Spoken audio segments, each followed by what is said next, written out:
Morning friends, मैं doctor Puneet Puri, MCH GI surgeon from Kanpur. आज आपके साथ ये डिस्कस करने आया हूँ कि अगर हम पैनक्रियाटाइटिस को समय रहते ना ट्रीट करें तो क्या क्या परेशानियाँ हो सकती हैं, या दूसरे शब्दों में हम ये कह सकते हैं कि एक्यूट पैनक्रियाटाइटिस की कॉम्प्लिकेशंस क्या क्या हो सकती हैं। सो एक्यूट पैनक्रियाटाइटिस जब माइल्ड और मॉडरेट होता है तब तो बहुत ज़्यादा विशेष कॉम्प्लिकेशंस नहीं होती। हल्का फुल्का पैनक्रियाज के अगल बगल में पानी का भरना या सिस्ट का बन जाना, ये सी संभावना होती है। इससे ज़्यादा और कॉम्प्लिकेशंस माइल्ड और मॉडरेट कैटेगरी में तो नहीं होती।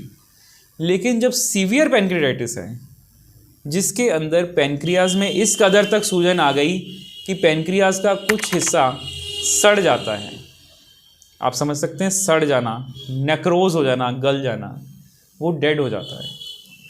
अब पैनक्रियाज में सूजन इस कदर तक है कि पैनक्रियाज का कुछ हिस्सा सड़ गया है और फिर धीरे धीरे उस सड़े हुए हिस्से में इन्फेक्शन हो जाती है। बैक्टीरिया और फंगस उसके अंदर अपना घर बना लेते हैं।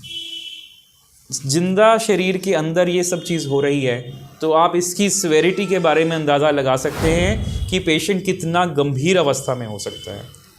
तो जब ऐसी सिचुएशन आती है, severe necrotising pancreatitis with necrosis और इन्फेक्टेड नेक्रोसिस, तो इस पेशेंट में शरीर का कोई अंग ऐसा नहीं है जिसके ऊपर दुष्प्रभाव ना पड़े।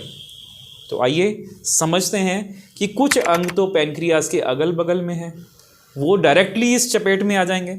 कुछ थोड़े से दूर भी हैं, लेकिन क्योंकि ब्लड में अंदर इतनी ज़्यादा इन्फेक्शन है कि उनको अभी बचे रहना संभव नहीं है। तो कॉम्प्लिकेशंस या दुष्प्रभाव इस सीवियर पैनक्रियाटाइटिस के समझने के लिए हम पैनक्रियाज की लोकेशन के बारे में, जैसा कि पिछले वीडियोस में भी सुन चुके हैं, कि ये रीढ़ की हड्डी के आगे ऊपरी भाग में होता है। और पैनक्रियाज की नली, ये मॉडल में आप देख सकते हैं, पैनक्रियाज की नली जो है यहाँ से शुरू होती हुई सारा रस लेती हुई ये आंत में खुलती है। इस नली के साथ ऊपर से जो गॉल ब्लैडर से पित्त की नली आ रही है, ये ग्रीन कलर की, ये भी साथ में ही खुलती है। ये दोनों नलियाँ आपस में जुड़ के एक ही कॉमन ओपनिंग होती है जिसको हम ड्यूडिनल पेपिला एम्पुला बोलते हैं, उस जगह पे। जब पैनक्रियाज में सूजन आ जाती है तो जो पित्त की नली है ये भी घुट जाती है, दब जाती है। तो जो लिवर से पित्त का बहाव है आंत में आने का, वो रुक जाता है। ऐसा करने से पेशेंट को पीलिया होना शुरू हो जाता है, जिसको हम कहते हैं ऑब्स्ट्रक्टिव जॉन्डिस। ऑब्स्ट्रक्टिव का अर्थ रुकावट की वजह से लिवर से पित्त बनते हुए इस नली के माध्यम से आंत में आना था। अब नली नीचे से घुटी पड़ी है सूजन की वजह से, पैनक्रियाज चारों तरफ से नली के आसपास होता है, सूजन में आ गया है, अब नली का बहाव जो है वो रुक गया। तो ऐसा करने से जो बिलीरुबिन है, SGOT, PTL के तमाम लिवर के टेस्ट जो हैं वो सब के सब बिगड़ जाते हैं और पेशेंट की आंखें पीली हो जाती हैं, पीलिया हो जाता है, पहली कॉम्प्लिकेशन। दूसरा, पैनक्रियाज में इतना ज़्यादा फ्लूइड भर जाता है, पानी भर जाता है कि इसके अंदर सिस्ट बनना शुरू हो जाते हैं, पानी की थैलियाँ। इसको हम बोलते हैं सूडोसिस्ट ऑफ पैनक्रियाज। ये शरीर में किसी भी हिस्से में हो सकते हैं, पेट में, लिवर के ऊपर से लेके स्टमक के पीछे से लेते हुए किडनी के आसपास, इवन नीचे तक पूरा फ्लूइड कलेक्ट हो जाता है आंतों के बीच में।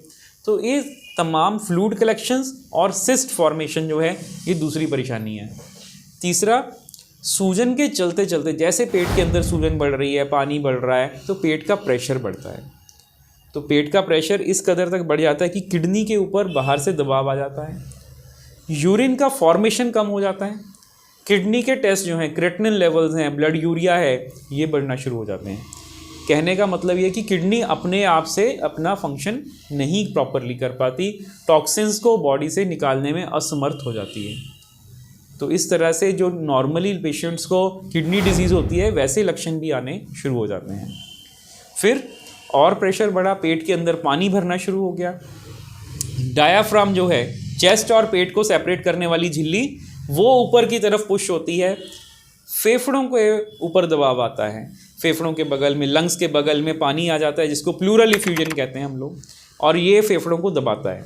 जैसे ही फेफड़े दब जाते हैं तो बॉडी के अंदर ऑक्सीजन की मात्रा कम हो जाती है, और ज़्यादा देर तक अगर ये फेफड़े दबे रहें तो इसमें फिर निमोनिया के बनने के आसार शुरू हो जाते हैं।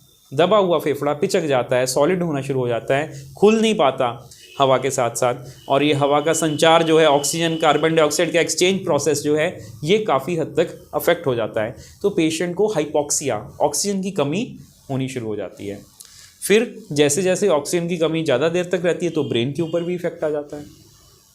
तो ऐसा करने से ब्रेन भी इन्वॉल्व हो गया, लंग्स भी इन्वॉल्व हो गए, और धीमे धीमे जब फ्लूइड और कलेक्ट हो जाता है पेट के अंदर तो ब्लड प्रेशर ड्रॉप करता है।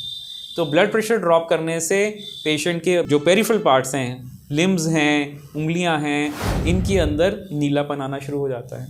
तो ब्लड प्रेशर को सही करने के लिए हमें पेशेंट को मेडिसिन देनी पड़ती हैं इन्फ्यूजन की फॉर्म में, ताकि ब्लड प्रेशर उठ सके। और ब्लड प्रेशर फॉल होने की वजह से पेनक्रियास तो ऑलरेडी सूजन में है, कुछ हिस्सा ऑलरेडी गला हुआ है, और बीपी फॉल हो गया तो ब्लड की सप्लाई जो है पेनक्रियास को और कम हो गई। किडनी पहले से प्रेशर में है, ब्लड प्रेशर के कम होने की वजह से खून की सप्लाई और कम हो गई। तो एक तरह से काल चक्कर जैसे होता है ना, वैसे ये विशियस साइकिल शुरू हो जाता है कि पहले और दिक्कत थी, बीपी फॉल होने से ये दिक्कतें और बढ़ गई। खून की नसें, ये आप मॉडल में देखिए, पेनक्रियास के पीछे खून की नसें हैं, ये घुमा के दिखाता हूँ।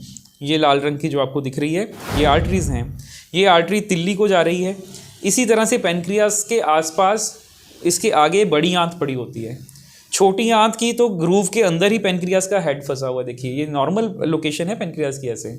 तो जब ये सड़ा हुआ है तो कभी कभी नेक्रोटिक प्रोसेस जो है वो इन खून की नसों के अंदर क्लॉट कर देती है, थक्का जम जाता है। जब ब्लड वेसल के अंदर क्लॉटिंग ही हो गई तो ब्लड का संचार रुक जाएगा। तो कभी बड़ी आंत के अंदर नेक्रोसिस हो गई, वहाँ छेद बन गए, छोटी आंत जो है वो नेक्रोज हो गई, उसके साथ छेद बन गए। तो आंतों के अंदर छेद बनने से जो पेनक्रियाज की नेक्रोसिस है उसके साथ आंत का कम्युनिकेशन बन जाता है, इसको बोला जाता है इंटरनल फिस्चुला। तो आप समझ सकते हैं कि सड़ा हुआ पेनक्रियाज, ऊपर से आंतों में छेद हो जाना, इन्फेक्शन हो जाना, इसी नेक्रोसिस के अंदर फंगस और बैक्टीरिया ग्रो करना शुरू हो जाते हैं। तो ये एक तरह से दलदल, जिसको कह सकते हैं बदबूदार दलदल, शरीर के इस हिस्से में पड़ी रहती है। और ये दलदल सिर्फ पेनक्रियाज की एनाटॉमिकल लोकेशन में सीमित नहीं होती, ये फिर सरक के कभी लार्ज इंटेस्टाइन के पीछे आ गई, कभी आंतों के बीच में आ गई, नीचे पेल्विस तक पहुंच गई, ऊपर लिवर के आसपास तक पहुंच गई। तो शरीर के अंदर तमाम जगहों पे ये इन्फेक्टेड मटेरियल इकट्ठा हो जाता है। तो ये होती हैं कॉम्प्लिकेशंस एक्यूट पेनक्रियाटाइटिस की, जब सीवियर ग्रेड का पेनक्रियाटाइटिस हो जाए और उसको समय रहते डील ना किया जाए। Thank you very much for watching this video.